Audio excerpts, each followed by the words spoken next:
Qu'est-ce qui rapporte le plus, planifier ou exécuter? Ce qui rapporte le plus, c'est de planifier et ensuite exécuter. C'est un combo, un petit cocktail des deux.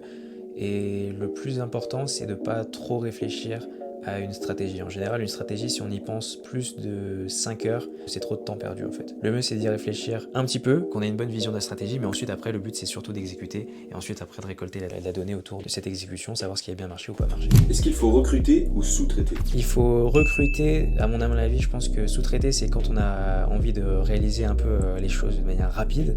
Si on veut avoir du cash rapidement, on sous-traite. Mais pour recruter, évidemment, c'est le long terme et c'est mettre en place des SOP, ça implique énormément de choses pour la croissance long terme et pour une croissance saine.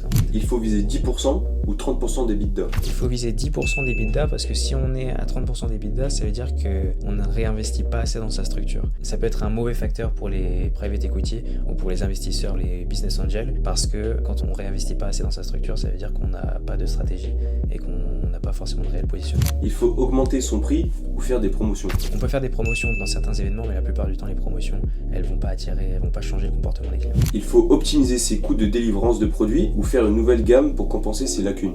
Il faut optimiser ses coûts de délivrance produit ou ses coûts de délivrance service parce que c'est comme ça qu'on obtient en fait de meilleures marges, tandis que quand on essaie de pallier justement ces lacunes avec une expansion de gamme, donc c'est-à-dire introduire un nouveau business model littéralement dans sa gamme de produits, et ben c'est comme ça qu'on dilue en fait ses marges.